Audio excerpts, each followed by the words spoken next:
중국 외교를 이야기할 때 사람들이 가장 먼저 보는 장면이 있습니다. 공항입니다. 누가 나왔는지, 직급이 뭔지, 이번이 박근혜 때보다 높은지 낮은지. 이 질문 자체는 틀린 질문은 아닙니다. 중국도 공항을 봅니다. 다만 입국 공항이 아니라 출국 공항을 봅니다. 중국 외교에서 공항은 중요합니다. 하지만 평가의 시점이 다릅니다. 중국 외교에는 서구 외교와 다른 사고방식이 있습니다. 설명하지 않습니다. 연출합니다. 자, 그래서 중국은 공동성명을 짧게 쓰고 대신 의전의 구조로 메시지를 보냅니다. 누가 나왔는가, 언제 등장했는가, 어디에서 끝났는가, 이 세 가지가 중국 외교의 언어입니다. 중국 외교를 읽는 기본 문법은 아주 단순합니다. 입국은 형식이고, 회담은 실질이며, 출국은 평가입니다. 이 순서를 벗어나면 모든 비교가 꼬입니다. 먼저 입국부터 보겠습니다. 중국 외교 관례에서 입국 공항 영접은 형식의 영역입니다. 대통령이 오든 국빈이 오든 정상급 방문이라면 입국 공항에는 보통 차관, 수석 차관, 경우에 따라 장관이 나옵니다. 이건 냉대가 아닙니다. 이건 정상이라는 뜻입니다. 여기서 한번 입국 영접만 놓고 시간 순서대로 비교해 보겠습니다.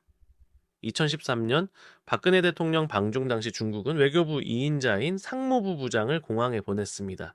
외교부 내부 서열 두 번째 차관급 중에서는 가장 높은 급이었습니다. 당시 기준으로는 차관 라인에서 줄 수 있는 최고 예우였습니다. 2017년 문재인 대통령 방중 때는 차관보급 인사가 영접에 나섰습니다. 이때부터 이른바 홀대 논란이 본격적으로 시작됐습니다. 중국 입장에서는 관례의 연장이었지만 한국 사회에서는 분명한 온도 차이로 받아들여졌습니다. 그리고 이번 2026년 이재명 대통령 방중입니다.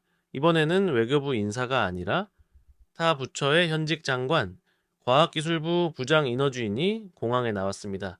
부처의 1인자 장관급입니다. 입국 영접의 직급만 놓고 보면 이번이 역대 최고 수준입니다. 그래서 이번이 박근혜 때보다 올라갔다라는 말이 나옵니다. 이 말, 틀린 말은 아닙니다. 다만 여기서 반드시 구분해야 할 게 있습니다. 직급은 올라갔지만 입국의 외교적 위치는 그대로라는 점입니다. 중국 외교 문법에서 입국은 여전히 형식의 영역입니다. 차관이든 수석 차관이든 장관이든 이 셋은 모두 정상급 입국 예우라는 같은 범주에 들어갑니다. 그래서 이렇게 정리하는 게 가장 정확합니다. 입국 직급은 이번이 올라갔고 입국의 의미는 그대로입니다. 그럼 중국은 왜 굳이 장관을 보냈을까요? 이유는 하나가 아닙니다.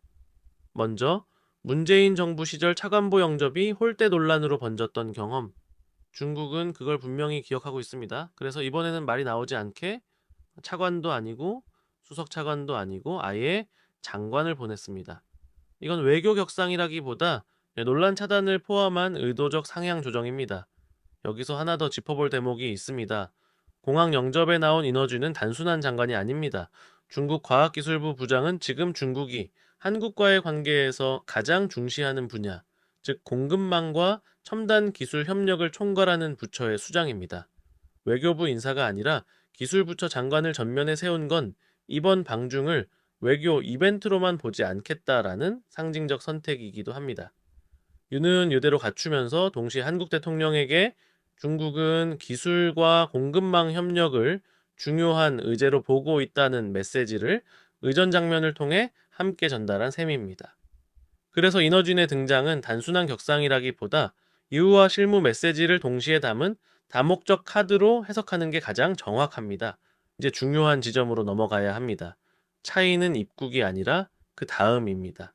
박근혜 2015년 방중이 지금까지도 특별하게 기억되는 이유는 입국 때문이 아닙니다. 회담과 출국 때문입니다. 당시 박근혜 대통령은 중국 권력 서열 1위, 2위, 3위와의 회담이 실제로 이뤄졌고 거기서 끝나지 않았습니다. 정치국 상무위원들이 연쇄적으로 등장했고 마지막에는 상무위원이 공항까지 나와 직접 배웅했습니다. 이건 정상 외교의 범위를 넘은 정치적 구애였습니다. 중국은 그때 한국을 상대로 판을 바꾸려는 외교적 배팅을 했습니다. 이제 이번 이재명 대통령 방중을 보겠습니다. 이번 방중 역시 중국 권력, 서열 1위, 2위, 3위와의 회담을 중심으로 일정이 구성되어 있습니다. 다만 중요한 점은 아직 그 만남들이 모두 완결된 장면으로 확인되지는 않았다라는 것입니다. 중국 외교에서 중요한 건 일정표가 아니라 실제로 어떤 장면이 연출되었느냐입니다. 그래서 지금 이 시점에서는 만났다가 아니라 만날 것으로 예정돼 있다가 가장 정확한 표현입니다. 그리고 가장 중요한 사실 하나, 이재명 대통령의 출국, 즉 배웅 장면은 아직 확인되지 않았습니다. 중국 외교 문법에서 출국은 평가입니다. 그래서 지금 단계에서 이번 방중을 박근혜 2015년과 완결 비교하는 건 아직 이릅니다.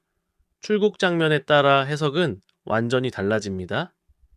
실무자가 배웅하면 관리형 외교로 끝난 것이고 장관급이 배웅하면 호의적 마무리이며 만약 상무위원이 나온다면 그건 박근혜 2015년급 사건입니다. 지금은 그 결론이 아직 나오지 않았습니다. 그래서 지금 쓸 수 있는 가장 정확한 문장은 이겁니다.